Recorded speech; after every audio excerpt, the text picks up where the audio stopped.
Hello friends, आप सभी का स्वागत है हमारे यूट्यूब चैनल विजार्ड क्लासेस पर। ये जो है हमारा बीपीएससी टीचर के लिए साइंस का क्लास है। इसमें हम लोग एमसीक्यू और साथ में उसका डिस्कशन भी करेंगे। तो चलिए स्टार्ट करते हैं सेशन को। फर्स्ट क्वेश्चन है, पार्किंसन बीमारी के उपचार के विकास के लिए किसको नोबेल पुरस्कार दिया गया था?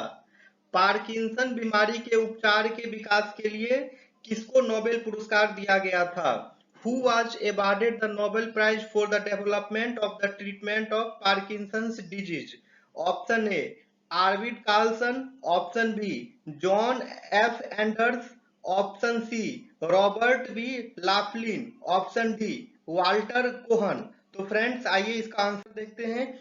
आंसर है आर्विड कार्लसन, यानी कि पार्किंसन बीमारी के उपचार के विकास के लिए जो है आर्विड कार्लसन को नोबेल पुरस्कार दिया गया था। यानी कि पार्किंसन बीमारी के उपचार के विकास के लिए आर्विड कार्लसन को नोबेल पुरस्कार दिया गया था। इसका डिस्कशन देखते हैं। डॉक्टर अरविंद कार्लसन 1923 से 2018 को मस्तिष्क के रासायनिक संकेतों और पार्किंसंस रोग के परिणाम स्वरूप उपचार के लिए 2000 में फिजियोलॉजी या मेडिसिन में नोबेल पुरस्कार मिला। ठीक है, ये इंग्लिश में डिस्कशन है। Doctor Arvid Carlsson 1923 to 2018 received the Nobel Prize in Physiology or Medicine in 2000 for his work on brain chemical signals and the resulting treatment of Parkinson's disease. Parkinson's रोग को अंग्रेजी चिकित्सक जेम्स पार्किंसन से इसका नाम मिला था। ठीक है, पार्किंसंस रोग को अंग्रेजी चिकित्सक जेम्स पार्किंसन से इसका नाम मिला। Parkinson's disease got its name from the English physician James Parkinson. ठीक है, जेम्स पार्किंसन के नाम पे ही ये पार्किंसन डिजीज का नाम रखा गया। पार्किंसंस रोग एक प्रगतिशील विकार है जो मस्तिष्क के हिस्से में तंत्रिका कोशिकाओं के अधःपतन के कारण होता है, जिसे सबस्टानिया निग्रा कहा जाता है, जो गति को नियंत्रित करता है। यानी कि Parkinson's disease is a progressive disorder caused by degeneration of nerve cells in the part of the brain called the substantia nigra which controls movement. Next है क्वेश्चन नंबर 2। थायराइड ग्रंथि की खराबी किसकी कमी के कारण होती है? थायराइड ग्रंथि की खराबी किसकी कमी के कारण होती है? Deficiency of thyroid gland is due to which of the following? Option A vitamin A, option B calcium, option C iodine, option D iron. तो फ्रेंड्स इसका आंसर हो जाएगा आयोडीन। यानी कि थायराइड ग्रंथि की खराबी जो है आयोडीन की कमी के कारण होती है। यानी कि थायराइड ग्रंथि की खराबी जो है आयोडीन की कमी के कारण होती है। इसका डिस्कशन देखिए। थायराइड ग्रंथि गर्दन में सांस नली के ऊपर और स्वर यंत्र के नीचे तितली के आकार की एक एंडोक्राइन ग्रंथि है। यानी कि थायराइड ग्रंथि जो है एक बटरफ्लाई शेप्ड एंडोक्राइन ग्लैंड है, जो कि गर्दन के ऊपर और स्वर यंत्र के नीचे होती है। यह ग्रंथि T3 और T4 नामक हार्मोन बनाती है। ठीक है, थायराइड ग्रंथि जो है T3 और T4 नामक हार्मोन बनाती है। This gland makes hormones called T3 and T4। Thyroid hormone का असर शरीर के लगभग हर भाग पर पड़ता है। थायराइड हार्मोन का असर शरीर के लगभग हर भाग पर पड़ता है। Thyroid hormones affect almost every part of the body. यह ग्रंथि शरीर के तापमान का नियंत्रण करती है और शरीर के मेटाबॉलिज्म की एक प्रमुख नियंत्रक है। ठीक है, यह ग्रंथि जो है शरीर के तापमान का नियंत्रण करती है और शरीर के मेटाबॉलिज्म की एक प्रमुख नियंत्रक है। This gland regulates body temperature and is a major regulator of the body's metabolism. ठीक है, this gland regulates body temperature and is a major regulator of the body's metabolism. Thyroid ग्रंथि की क्रिया पिट्यूटरी ग्रंथि नियंत्रित करती है। The function of the thyroid gland is controlled by the pituitary gland. Okay, यानी कि थायराइड ग्रंथि की क्रिया जो है पिट्यूटरी ग्लैंड नियंत्रित करती है। पिट्यूटरी ग्रंथि से ही TSH थायराइड स्टिमुलेटिंग हार्मोन बनता है, जो थायराइड ग्रंथि से T3 और T4 हार्मोन बनवाता है। TSH यानी कि थायराइड स्टिमुलेटिंग हार्मोन जो है is made from the pituitary gland. यानी कि पिट्यूटरी ग्लैंड से जो है TSH हार्मोन बनती है, यानी कि थायराइड स्टिमुलेटिंग हार्मोन बनती है, which makes T3 and T4 hormones from the thyroid gland, जो थायराइड ग्रंथि से T3 और T4 हार्मोन बनाता है। थायराइड की कमी से सुस्ती, ठंड लगना, याददाश्त की कमजोर होना, त्वचा में रूखापन, ड्राइनेस और वजन बढ़ने की समस्या पैदा हो सकती है। Thyroid deficiency can cause lethargy, chills, memory loss, dry skin and weight gain. Next है क्वेश्चन नंबर 3, कर्वाहट के लिए मानव जीव का कौन सा संवेदनशील क्षेत्र है? कर्वाहट के लिए मानव जीव का संवेदनशील क्षेत्र कौन सा है? The sensitive area of human tongue for bitterness is option A नोक यानी कि टीप, ऑप्शन बी मध्य भाग, ऑप्शन सी पीछे का भाग, ऑप्शन डी किनारा। तो फ्रेंड्स इसका आंसर हो जाएगा किनारा, यानी कर्वाहट के लिए मानव जीव का संवेदनशील क्षेत्र जो है किनारा का क्षेत्र है। ठीक है, यानी कि कर्वाहट के लिए मानव जीव का जो संवेदनशील क्षेत्र है वो किनारा है। स्वाद के लिए जीभ उत्तरदायी होता है। Okay, the tongue is responsible for test.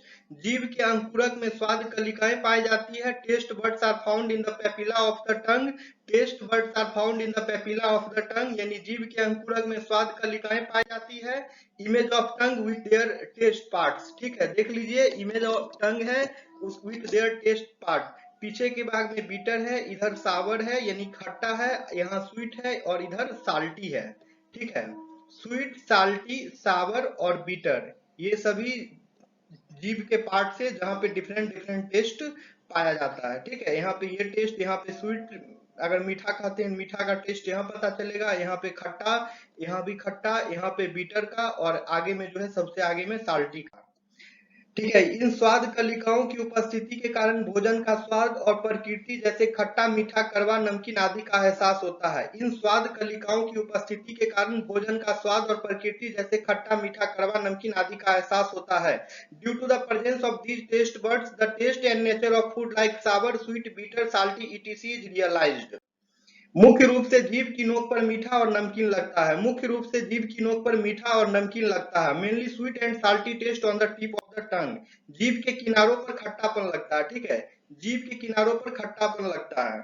Sourness on the sides of the tongue. जीभ के पीछे के भाग में जो है कड़वा लगता है। ठीक है, bitter on the back of the tongue. Bitter जो है बैक ऑफ द टंग में लगता है। शायद ये एमसीक्यू के आगे का पार्ट लिखा हुआ था, बीटर से ही क्वेश्चन था, तो वहां पे पीछे का कर दीजिएगा, पीछे का भाग, जीभ के पीछे का भाग जो है कड़वा लगता है। ठीक है, bitter on the back of the tongue. Bitter जो है यानी कड़वा जो है जीभ के पीछे के भाग पे पता चलता है। अदरक एक तना है और जड़ नहीं, क्योंकि ginger is a stem and not a root because. अदरक एक तना है और जड़ नहीं, क्योंकि यह खाद्य पदार्थ को संग्रहित करता है। यह मिट्टी में क्षैतिज रूप से बढ़ती है। इसमें क्लोरोफिल की कमी है।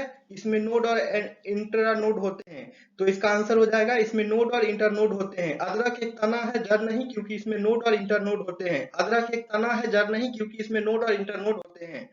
अदरक जड़ नहीं है, तना, क्योंकि यह खाद्य सामग्री को भंडारी करता है। Ginger is not a root but stem because it stores food.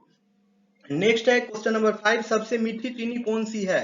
Which is the sweetest sugar? Option A sucrose, option B glucose, option C fructose, option D lactose. तो फ्रेंड्स इसका आंसर हो जाएगा फ्रुक्टोज। इसका answer हो जाएगा fructose, यानी सबसे मीठी चीनी जो है फ्रुक्टोज है। सबसे मीठी चीनी जो है फ्रुक्टोज है। फ्रुक्टोज सबसे मीठी चीनी है। फ्रुक्टोज सबसे मीठी चीनी है। फ्रुक्टोज या फ्रूट शुगर एक साधारण चीनी है जो स्वाभाविक रूप से फल, शहद और गन्ने में होती है। फ्रुक्टोज या फ्रूट शुगर एक साधारण चीनी है जो स्वाभाविक रूप से फल, शहद और गन्ने में होती है। फ्रुक्टोज और fruit sugar is a simple sugar that occurs naturally in fruits, honey and sugar cane. इसके अलावा यह आमतौर पर उच्च फ्रुक्टोज कॉर्न सिरप के रूप में प्रोसेस्ड खाद्य पदार्थों में मिलाई जाती है। In addition it is commonly added to processed food in the form of high fructose corn syrup. Fructose को गन्ना, चुकंदर और मकई से प्राप्त किया जाता है। फ्रुक्टोज को गन्ना, चुकंदर और मकई से प्राप्त किया जाता है। Fructose is obtained from sugar cane, sugar beet and corn. It is also called as fruit sugar. इसे फ्रूट शुगर के नाम से भी जाना जाता है। नेक्स्ट है क्वेश्चन नंबर 6, निम्नलिखित में से कौन सा एक सच्चा फल नहीं है? Which one of the following is not a true fruit? Option A सेब, ऑप्शन बी अंगूर, ऑप्शन सी खजूर, ऑप्शन डी बेर। तो फ्रेंड्स इसका आंसर हो जाएगा सेब, यानी कि सेब जो है एक सच्चा फल नहीं है, यानी कि सेब जो है एक सच्चा फल नहीं है। इसका डिस्कशन देखिए, सेब को फॉल्स फ्रूट यानी झूठा फल कहा जाता है क्योंकि सेब फल के थैलमस के विकसित होता है जो फूल की मोटी बेसल संरचना बनाता है। The apple is called a false fruit as the apple develops from the thalamus of the flower which forms the thick basal structure of the flower. Next है क्वेश्चन नंबर 7, फलियां अत्यधिक पौष्टिक होती है क्योंकि उनमें प्रचुर मात्रा में होती है। फलियां अत्यधिक पौष्टिक होती है क्योंकि उनमें प्रचुर मात्रा में होती है। ऑप्शन ए वसा, option B protein, option C तेल, ऑप्शन डी स्टार्च। इसका आंसर हो जाएगा प्रोटीन, यानी कि फलियां अत्यधिक पौष्टिक होती हैं क्योंकि उनमें प्रचुर मात्रा में प्रोटीन होती है। फलियां अत्यधिक पौष्टिक होती है क्योंकि उनमें प्रचुर मात्रा में प्रोटीन होती है। फलियां एक प्रकार का पौधा या फल है जो फैबेकियाई परिवार से संबंध रखता है। फलियां एक प्रकार का पौधा या फल है जो फैबेकियाई परिवार से संबंध रखता है। इसमें प्रचुर मात्रा में प्रोटीन पाया जाता है, इसमें प्रचुर मात्रा में प्रोटीन पाया जाता है। नेक्स्ट है क्वेश्चन नंबर 8, लौंग एक मसाला पौधे के किस भाग से प्राप्त किया जाता है। लौंग एक मसाला पौधे की किस भाग से प्राप्त किया जाता है। Clove A spice is obtain from which part of the plant. Option A फल, ऑप्शन बी तना, ऑप्शन सी जड़, ऑप्शन डी फूल की कली। तो इसका आंसर हो जाएगा फूल की कली। इसका आंसर हो जाएगा फूल की कली, यानी कि लौंग एक मसाला है पौधे के फूल की कली से प्राप्त किया जाता है। ठीक है, लौंग एक मसाला है जो पौधे की फूल की कली से प्राप्त किया जाता है। लौंग एक प्रकार का मसाला है जो यूजीनिया कैरियोफाइलाइटा नामक सदाबहार वृक्ष की शुष्क पुष्प कली होता है। लौंग एक प्रकार का मसाला है जो यूजीनिया कैरियोफाइलेटा नामक सदाबहार वृक्ष की शुष्क पुष्प कली होता है। लौंग एक प्रकार का मसाला है। Clove is a type of spice. Okay friends, तो ये हमारा आज का सेशन था, ये साइंस का एमसीक्यू था, बीपीएससी टीचर एग्जाम के लिए काफी इंपॉर्टेंट है। ये सभी बीपीएससी के प्रीवियस ईयर क्वेश्चंस थे साइंस के। ओके, तो जो भी लोग नए हैं चैनल पे, चैनल को सब्सक्राइब कर लें ताकि वीडियो का अपडेट्स आप लोग को मिलता रहे, और सभी लोग जो भी वीडियो देख रहे हैं वीडियो को लाइक भी करें और वीडियो को शेयर भी करें। इस तरह की डेली वीडियो अपडेट्स आप लोग को मिलती रहेंगी। डेली शाम में 7 बजे क्लास होती है जीके जीएस की। ठीक है फ्रेंड्स, तो चलिए मैं सेशन को एंड करता हूँ, फिर कल के क्लास में मिलते हैं।